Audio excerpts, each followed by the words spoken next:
would like you to introduce yourself, your name, your title, and give a short biography of yourself, and give us an indication of your mediation experience and the things that you have been doing with relation or with regards to mediation. I'm Dr. Issaka Souaré. I'm a consultant expert on mediation. For 5 years, I work on the UN standby team of senior mediation advisors from 2016 to 2020. Prior to that, for 3 years, I worked as special advisor to the African Union High Representative for Mali and the Sahel, based in Bamako. And about a year prior to that, I worked at the African Union Commission as expert on early warning and preventive diplomacy. And prior to that, I worked for some 5 years at the Pretoria office of the Institute for Security Studies. And during the years with the UN and the African Union, I was involved in several mediation and dialogue processes. I was involved, for example, in the peace processes in Mali, 2013, 2014, 2015. In the Central African Republic, on behalf of the UN, the National Political Dialogue in the DRC 2016, supporting the African Union facilitator, but deployed by the UN. I was involved with the former president of Germany, who was mediating between Morocco and the Polisario Front on Western Sahara in 2019 and 2018. I have worked with the UN resident coordinators in several countries, including the Republic of Congo, Zambia, Malawi, Haiti, Togo, and several other countries. Last year, I worked also with the trilateral mechanism, that is the UN, AU, and IGAD in their support to the facilitation of dialogue in Sudan until January this year. So that's a fascinating list of involvement, basically, and you come with a very, very rich experience. So as an African mediator, do you think that your approach to mediation is impacted by particular ideals that are implicit to your cultural background? As African mediator, if one's approach is impacted by particular ideals that are implicit to one's cultural background, that is African background, yes, I think so. Because a mediator has both inherent and acquired skills. That is why you ask the question, or you often see the question, if mediation is natural or it's acquired, like leadership. So the parts of it that are inherent clearly have cultural influences that come from where you grow up, your environment, even aspects that you may not be consciously aware of, and the acquired one. So to be concrete on that, when you see African mediation at the high level track one, that is, you would often see collegial mediation, several people teaming up together with a lead mediator to act on a conflict situation, even at the African Union, where you see the panel of heads of states, etc. And I think that's quite common, or can be traced to African culture of collegial things, of doing collegiality in doing things. Also, you see that in Africa, elderly people are often associated with wisdom, and they are therefore the most immediate category of people that come to mind in choosing mediators. Hence, you have the Council of Elders, which is a particular feature of African mediation. And finally, with this list not being exhaustive, peace and justice issues have come to become an important aspect of mediation. That is, conflicts arise often on the basis of some parties perceiving injustice. But when you have the war, like what is going on now in Sudan, a lot of violations of human rights and the sort happen. And when you want to end that conflict, well, finding a solution to what happened during the conflict, including violations, become important. And there, you see, for example, now in Rwanda, the Gashasha courts as a process of transitional justice. So these are African traditional cultural aspects that have found their way into the doing of African mediation. In your experience as a mediator, do you find that you often have to channel your own values during the mediation process?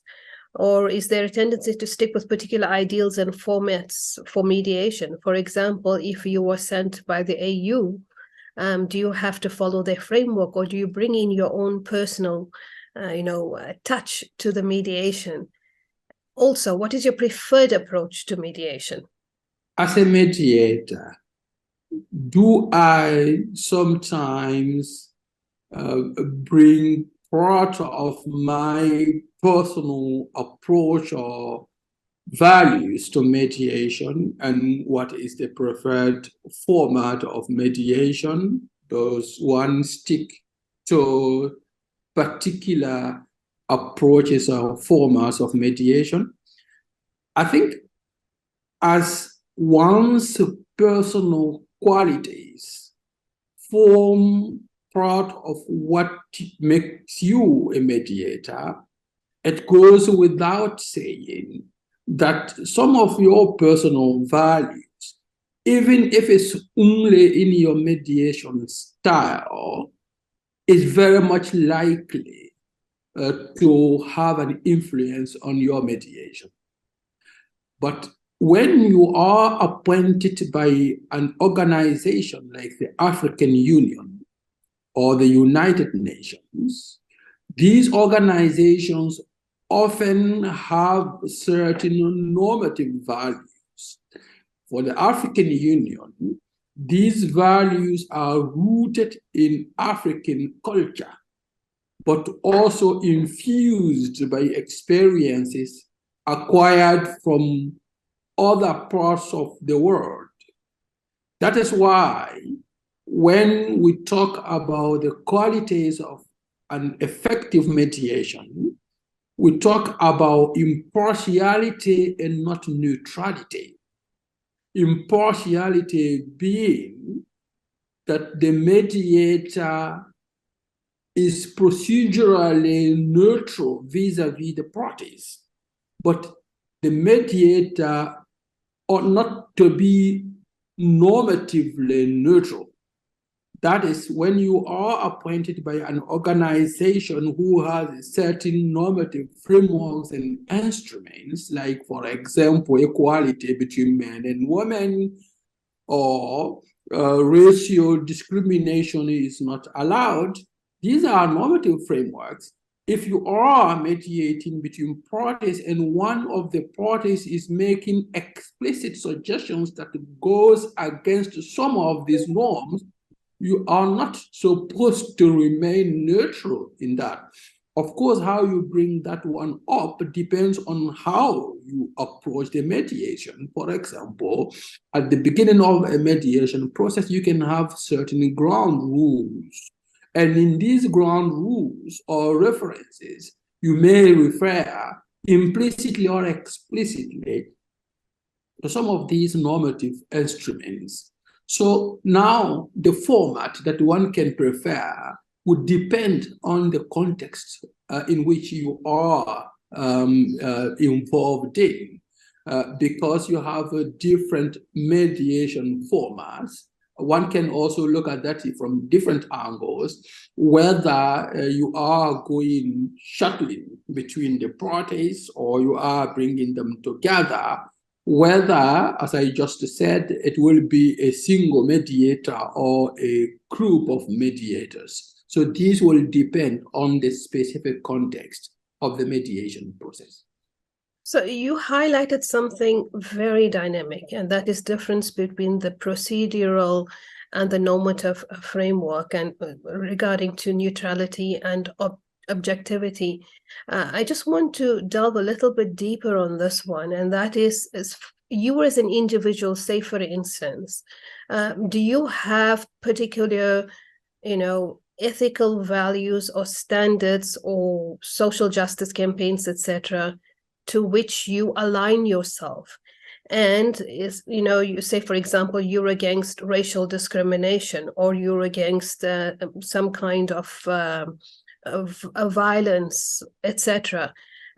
What those individual values, do they then impact on your potential and ability to be seen as a neutral or fair mediator? I think these values, in order to be acceptable as a reference and a normative reference, should not be individual. As me, Issaka, this is how I see things. If my way of seeing things is not rooted in some general way of seeing things, because it would amount to me imposing certain preferences. People may not even call it value, but preferences.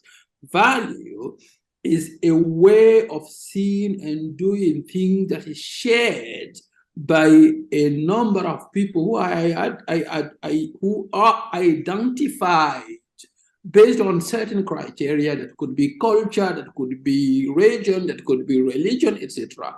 So if it's just one's own individualistic way of seeing things, I don't think trying to impose that, if not shared by others, that will prosper.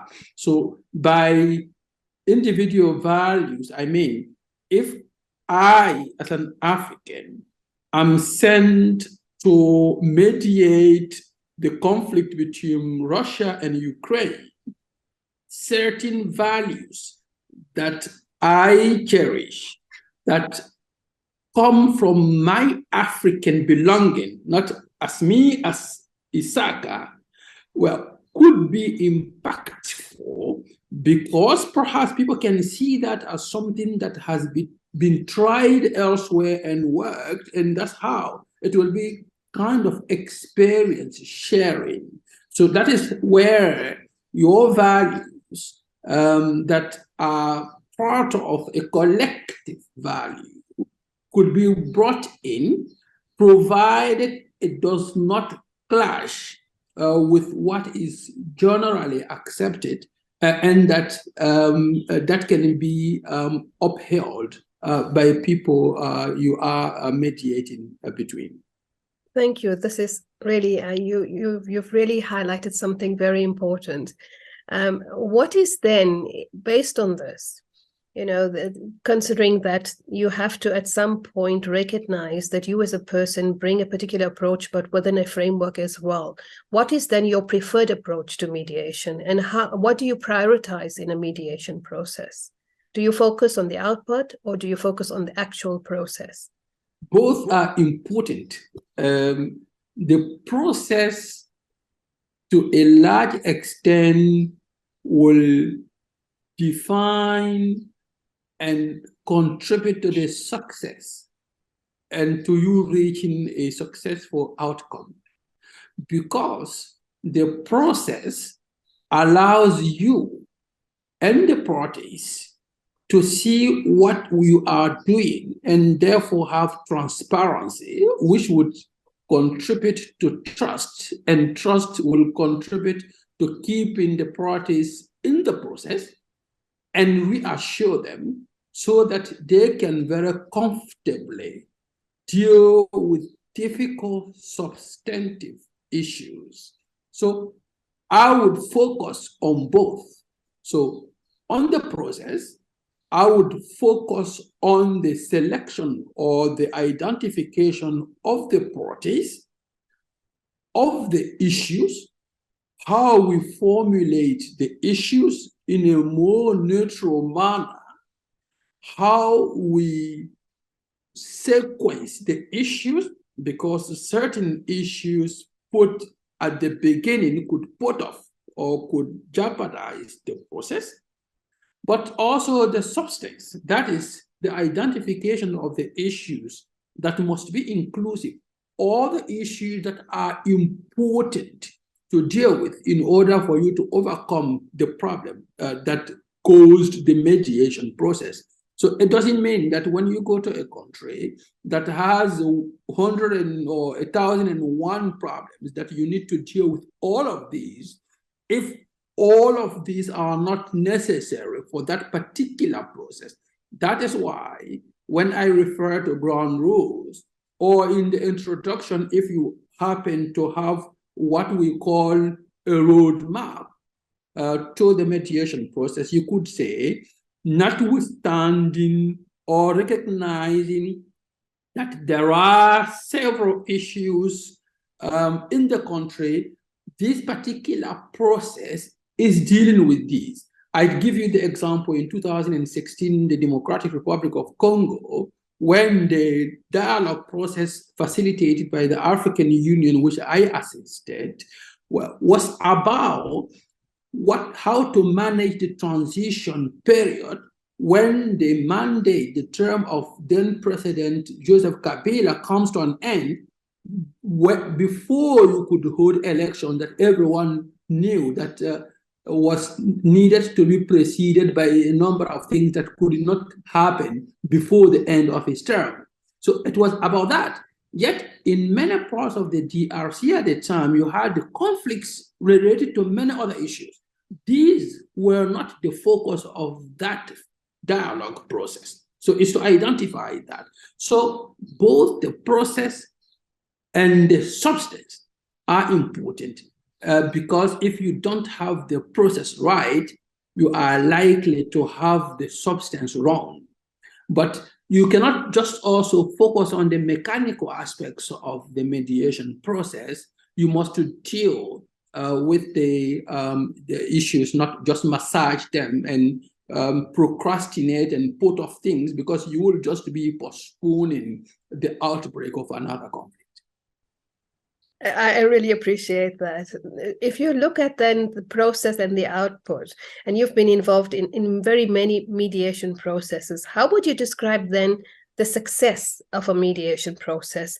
And in your understanding, from those that you have engaged with, when has a particular mediation process been successful for you? I would describe and qualify the success of a mediation process and what is a successful mediation process as one which manages to have all the important stakeholders on board to discuss about all the important issues necessary to put an end to the conflict based on clear procedures that ensure transparency and reassures the parties, that then lead to an agreement that is acceptable by all the parties who express and show clear commitment to the implementation of the outcome, and where you have clear monitoring and evaluation procedures to follow the implementation of that agreement. So up to that, I would argue that the mediation process has succeeded. Because after that, the evaluation and monitoring mechanism you will have put in place with committed parties is likely to facilitate and allow an effective implementation of the outcome of the mediation process. So in determining the success also beforehand and in determining the mediation process going forward, we agreed that, you have to be considerate of the context. And I see that you represented, you were a representative in Mali and in the Sahel. And these are both very conservative societies. Were there any challenges to that mediation process, or did you find that you needed to be very, refined or nuanced about those contexts in order to bring about the best possible outcome? when I was involved in Mali, I was advising chief mediators. I was the special advisor to the African Union High Representative for Mali and the Sahel, who was a former president of Burundi, Pierre Buyoya, himself having been a mediator, but also a party to the conflict in his own country. So the situation in Mali, of course, had certain particularities related to the context, in that you have a multicultural society in Mali, part of which perceived a kind of marginalization, and the other part thought that they had been doing enough to make sure that there was equitable distribution of resources, but also of development. And so that was a specific context that one needed to be mindful of. In the question whether the context was conservative and what were the challenges, when we look at the conservatism in mediation processes, often one looks also at the representation of women, where you have a patriarchal society that you see in the mediation process only men showing up or being selected to represent their parties. That was a challenge, in that you had a few women, but still there were some women that were represented in the parties. One bigger challenge was that there were perceived foreign interventions, because the context is that Mali, as many other African countries in conflict situation, was affected by interventions by forces that were not within the country, and some protests related to these influences. Some resisted some of these influences, and therefore what you may propose may be perceived also as being influenced by some of such foreign interventions. Certainly, and that can complicate the issue quite a bit, I am sure. But if you look at the qualities of a lead mediator, what do you think is necessary for should be the selection criteria for being a lead mediator in a particular mediation process, or being a leader in a mediation process? What should be the selection criteria for the lead mediator in a process? Well, there are a number of criteria. One is the acceptability of the individual or the entity by the conflict parties, which depends on how conflict parties relate to this individual or the entity that is proposing this individual. Also, another criterion would be that individual's knowledge of the conflict context and the parties, or his or her readiness to learn about that. Because if you do not know the dynamics of the conflict, it would be difficult for you to be able to help the parties move from point A to point B. A third criterion would be the impartiality, perceived impartiality of the individual, because if that individual can be associated with another party in that conflict, the likelihood of not being accepted by others is very, very high, either at the beginning or going forward in the process. And a final one, and this list is not exhaustive, the leverage that this individual may have, and that leverage is not only financial, but particularly moral.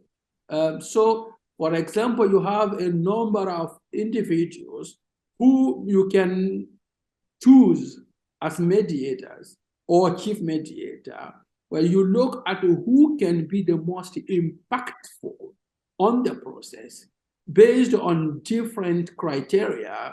I just mentioned some, whether this individual or the mandating country or institution of this individual is in a position to influence the parties positively. For example, you would have the outcome.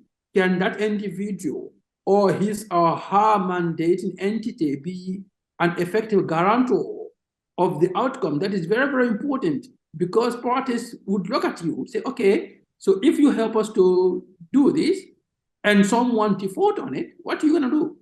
Or we agree on this one, it requires certain guarantees. Are you able to provide that? Even if they don't ask you that, they do ask themselves, in themselves, before accepting you. So these are some of the criteria that one has to take into account, and that have been taken into account in choosing the mediator, or in the case of a collective mediation, the lead mediator. So those are difficult questions if they are posed to you. And to be able to answer that, of course, you need to come with a wealth of skills, knowledge, wisdom, as you said, and training or experience. So do you think that mediators should get training, should have training and experience? Definitely. Should mediators get training in order to be effective mediators? Definitely. As I said earlier, mediation or the skills of a mediator comes from two important sources: some inherent skills and some acquired skills. And as mediation processes become more and more complex, and so the acquisition of skills that learn from other experiences, that reflect on obstacles experienced elsewhere or by yourself, become very, very important. And here, some of the skills include conflict analysis, because in order for you to act on a conflict situation, you need to know the dynamics of the conflict, the parties of the conflict, the relationship between the parties, both those who are direct parties and those who are stakeholders, hidden somewhere, but working very, very active.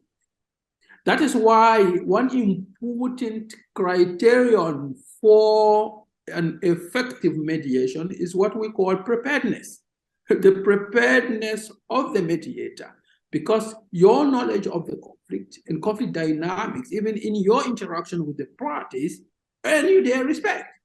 Because when you come and then you are clueless about it, people would be saying, oh, who is this person and what can he or she do in this process? Who doesn't know that this conflict has been going on for generations? Just think that this started yesterday. So you acquire skills. Some of the skills also are certain mediation techniques. For example, when you are stuck in a process, you are in the room and the situation becomes very tense, there are techniques that one can use to overcome that obstacle, including taking a rest. Taking a rest that could be for a few hours, that could be for a few days, a few weeks, so that you can come back. During that rest, you are working with the parties to overcome the stress, the tension, and when you come back, you can begin on a new footing. So these are certain skills that one can acquire from the collective experiences seen elsewhere. So yes, an effective mediator would have both inherent qualities, but also acquired skills. And it is important for the mediator to have this one, and also to have a team of advisors, because you cannot be skillful in everything, because the mediation process has substantive thematic areas. You may not be skillful or expert on all of these. That is why you have the mediator and the mediation support team that is advising the mediator. You have a situation where you have certain legal implications, you have social implications, you have economic implications, and so you have cultural implications. So when you have people around you who are familiar with these issues, then you are better advised to offer the best mediation support you can provide. Dr. Issa, you raised a very important point, and that was about conflict analysis, learning about conflict analysis. And considering that this is a project of an African perspective and an African approach to mediation, and you have been really, rooted in African mediation, do you feel that there is a lack of enough information about African perspectives to conflict analysis in terms of, the way in which the knowledge is produced? One could have, can we argue that there is enough, on the basis of the importance of conflict analysis in mediation, can one say that there is insufficient knowledge about African perspectives on mediation in conflict analysis? I think one could have said that a few years back, but now I think there is a considerable body of knowledge now about African experiences, both theoretical but also practical, and there have been documentation. And now you have centers such as Accord, for example, in South Africa, who have been doing an incredible amount of work in facilitating knowledge production, reflection on African mediation experiences. And about a few years ago, there was a 3-volume book that was produced also on African Union mediation and mediation experiences. So I think, of course, there is still room to improve, but I think there is a considerable level of knowledge now and of experience on African experiences in mediation that could be imparted on those who want to learn about it. So there is another aspect that is important, and that is the patriarchal context of many conflict situations. And you have been in many of those. Do you believe that women can be effective in mediating these situations? Patriarchal context in many settings, and does that facilitate women's mediation role? I think there has been some development in that regard, but we are still a long way to go. Patriarchal characteristics of societies are not limited to Africa. The world in its majority is patriarchal, where women are marginalized, and more so in mediation, because one particular feature of mediation settings so far around the world is that people are chosen to lead mediation processes based on what is often described as their aura, their stamina, and their caveat. That is what they bring as authority. And this is often, unfortunately, I would argue, associated with prior political authority. And when you see in political settings across the world, women are unfortunately marginalized. So most of the mediators I have worked with are former heads of states, former ministers, or ambassadors. And you see now when the source is dominated by men, well, the actual setup would also automatically be dominated by men. That is changing, still very, very slowly, but gradually. So is there a room for women mediators? Definitely, yes.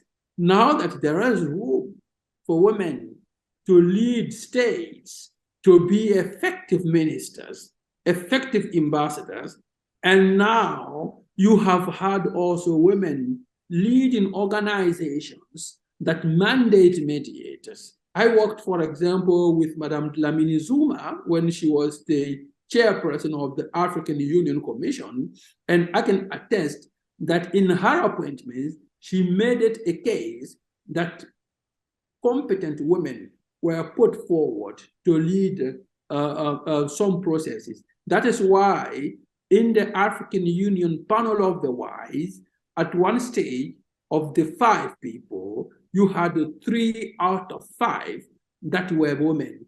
I accompanied Madame Brigalia Bam, who is the former chair of the South African Electoral Commission, to a pre-election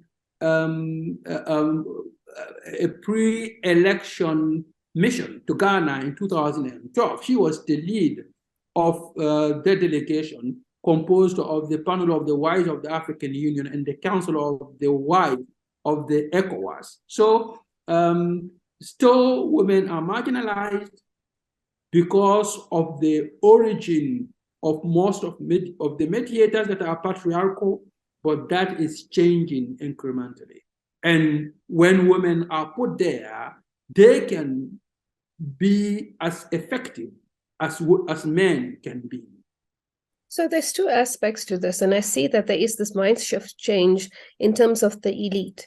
But you have hands-on experience with engaging with the people and the population, considering your wealth of experience.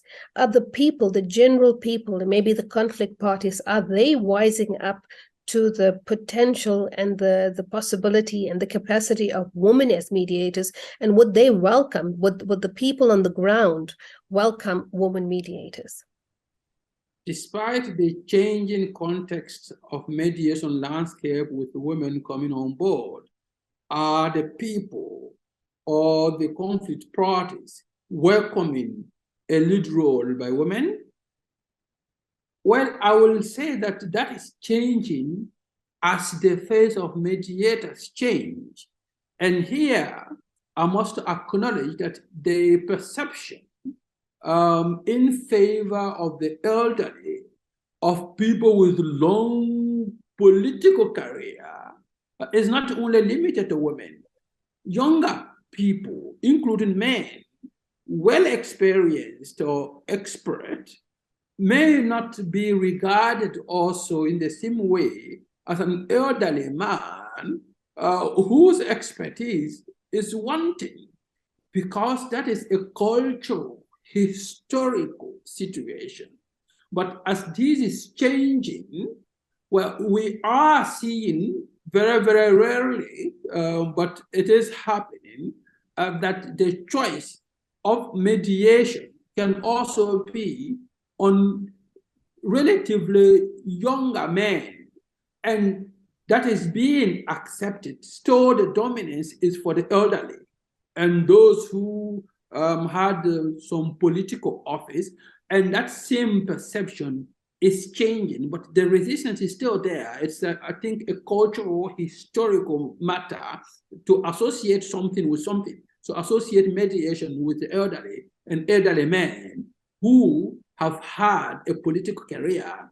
But as even the political career is changing now, you have more young people ascending to high office, because the office, in my view, your historical past is as important as what you represent. Sometimes actually that is more important to many people than what you represent, because then when you have that, you could surround yourself with mediation experts. But that is changing, and so perception also vis-a-vis women, particularly with people who have seen capable, competent woman in lead, well, is also making things change.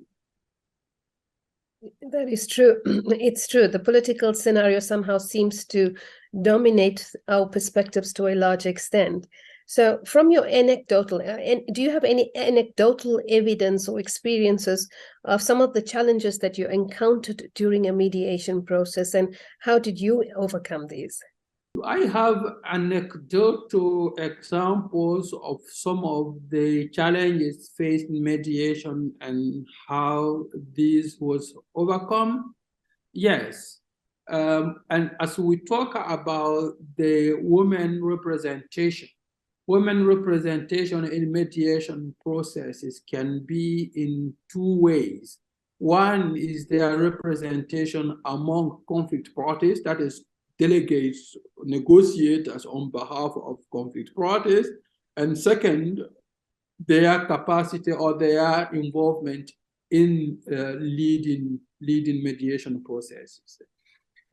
In 2016, when we were facilitating the national dialogue in the Democratic Republic of Congo, the African Union appointed facilitator, former Prime Minister of Togo, late Edem Kojo, with my advice, we solicited a list of delegates from the parties. That was the Presidential Alliance and the Opposition Alliance and Civil Society, and explicitly requested that there be at least a minimum representation of women. And we received a list. Very diplomatically, but firmly, we turned down some lists to tell them to make sure that there was enough women representation and youth. And there was some initial resistance in some quarters, but I think in the end, a solution was found in that some increased it, but also the mediator, the facilitator, said also, okay, we will have another group that will be personalities that are not with any of the parties, because this is a national dialogue, and I will have a say in selecting these personalities, because I've done my conflict analysis. I know people here. I'm not a stranger in the DRC, and people accepted that, and he made sure that he put enough women on that list. I cannot think readily about an anecdote with regard to the choice of the lead mediator, who's a woman, and having specific problems on this one. The women I have worked with have not had a problem, at least publicly, with regard to their selection as a lead of a dialogue process or a mediation process, or being the head of an organization. Like, for example, when I was deployed beyond the 2016 DRC, it happened that the head of MONUSCO, that is the UN mission there, were women. First, the Algerian Leila Zerougi, and now, since about 2-3 years ago, the Guinean lady Bintou Keita. And I have not heard anything from people saying that because they are women, we will not be welcoming them. But from your own personal experience, when you were part of a mediation process, did you find any challenges, or obstacles in the mediation process? And then how did you, in your role, overcome these?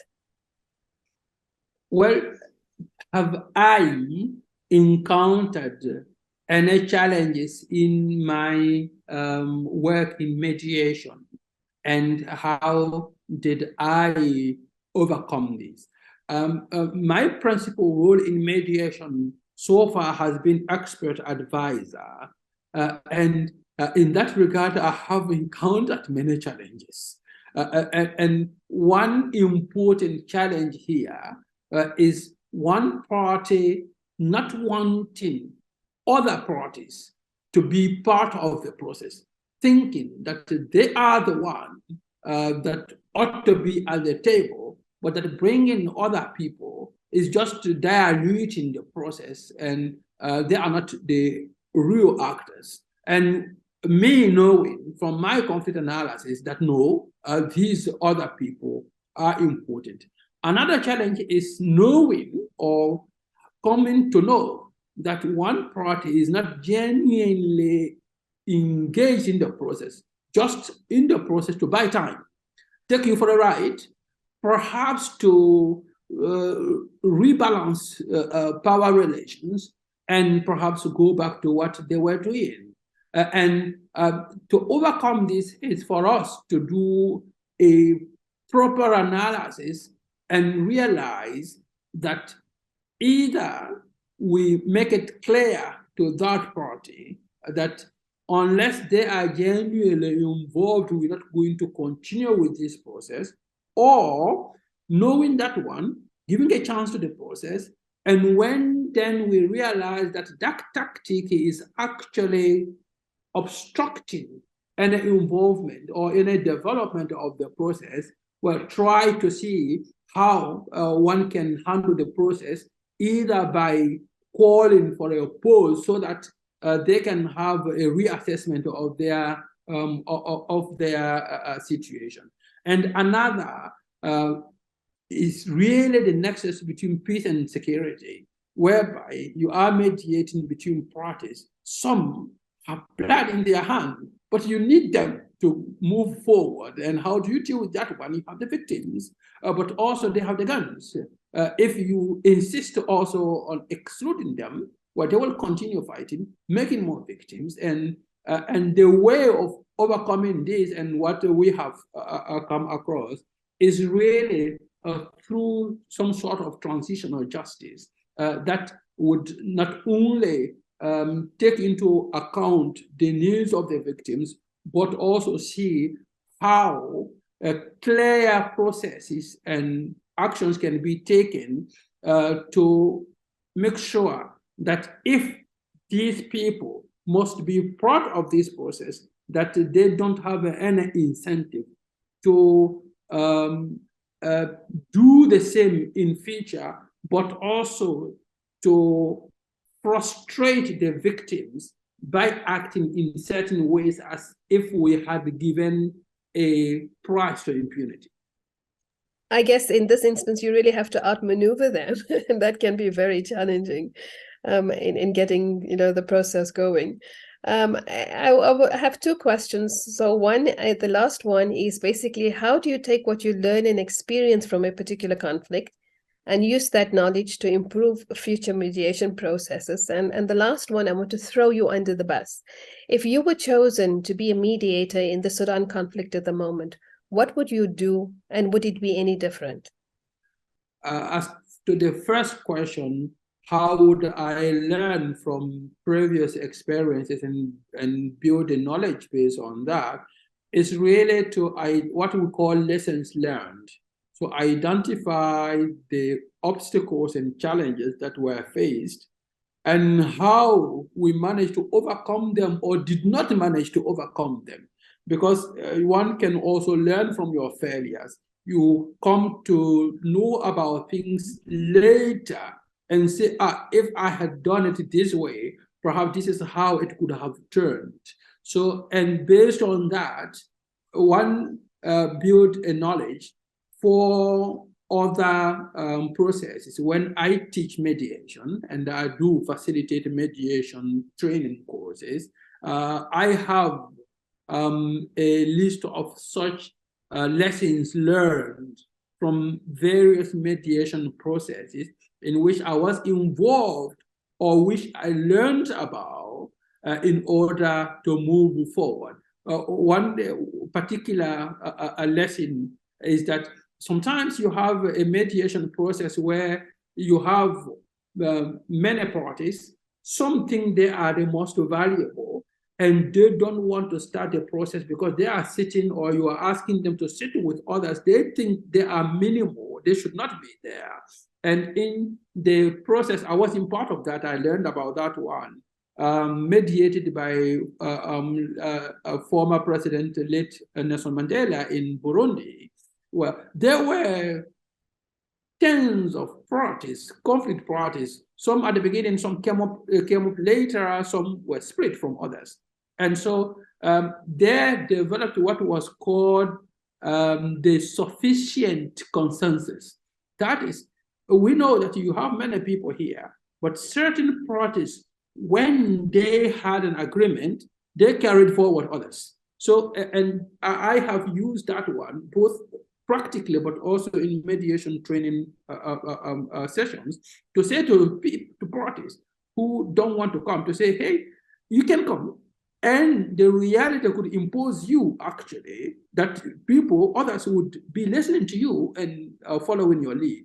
So it is, therefore, to draw lessons from past experiences and see how that can be contextualized in future processes, with the caveat that contexts differ, and therefore you must adapt lessons learned elsewhere so that they can be effective in new ones.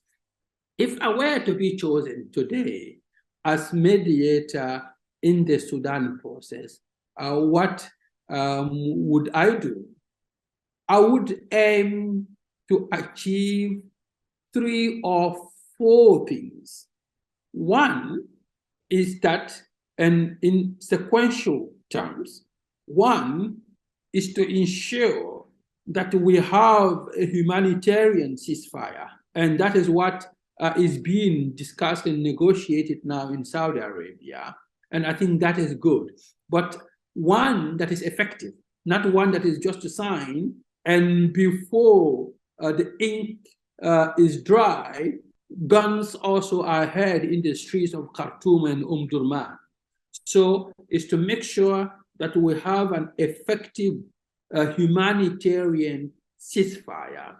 Secondly, that we produce that ceasefire so that we can now start the third process, because that humanitarian ceasefire would allow the distribution of humanitarian support to the needy, but still does not allow or facilitate the involvement on the ground of potential mediators. And while one can do a lot from a distance, being effectively on the ground can make a huge difference. So that third one would be to start a political process, because the guns are talking, are being heard, but all of these are about certain issues, and these issues can only be handled and solutions found to them through a political process. So to have a political process that deals with the situation that led to this. So that is the pending issues from the transition from the Bashir regime to the aspired civilian-led regime. And in December last year and January, February this year, when I was in Sudan, a talk were actually well advanced on some of these issues. For example, in 2020, you had the Juba Agreement that dealt with a number of issues with regard to armed groups, but also from simmering conflicts in many. There were 5 important segments of that process, how to effectively implement that agreement with the necessary adaptation here and there, but also the effective move from the earlier authoritarian regime under al-Bashir to this civilian one, with minimum consensus among civilian leaders. And the fourth point would be part of that political process, a process of security sector reform that would handle the problem between our relationship between the Sudan armed forces and the rapid support forces How? Because you cannot have two armies in one country. So what would be the modalities to arrive at one army, and what would be the timeline to achieve that one? That would be what I would support and I would put forward, and I would not be alone. I would be supported by other interested parties in mediation. So that is the African Union, the United Nations, IGAD, but some important countries also that have been impactful or can be impactful, both in the region, but also further afield, so that you avoid or minimize what we call in mediation forum shopping. That is, when you have several potential mediators, the parties can choose and pick to play them against one another. Thank you so much for that, Dr. Issa. And considering the last 2 points, the security sector reform and the political involvement of changing the political process, to get parties to agree to that, the mediator has to be a person of a very high standing. So, for example, somebody in a very high political office, etc., who the parties would recognize. Would somebody like yourself, or say, for instance, the many women who are being trained as mediators, etc., ever be able to put forward these kind of conditions to parties? I mean, if you look at those terms, it's practically impossible for somebody like yourself or a young person to come forward and be a lead mediator then in situations like this. That is correct. But you see, when you mediate, you can be mediating a package. And in that package, you have different streams, thematic areas. And in fact, that is what was happening in Sudan under the trilateral mechanism, AU, UN, and IGAD, in that they had 5 streams, and the security sector reform was one of it. And this was, of course, the principles were the UNSRSG, the Special Representative Secretary General, the African Union Special Representative, and the IGAD envoy.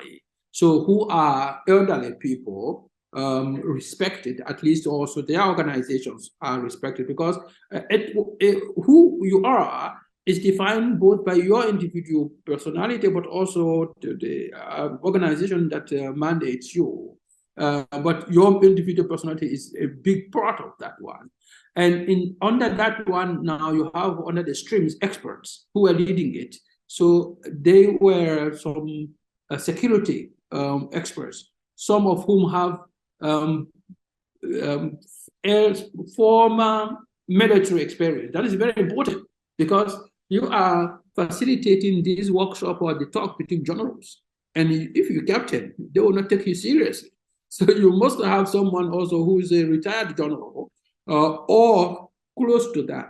So yes, young people in that high-powered context, they would likely not be very welcoming in that if it's just straight to that security sector reform. But if it is that package, and imagine that Macron leaves power now in France. We're the same age, or I think I'm older than him by a few months.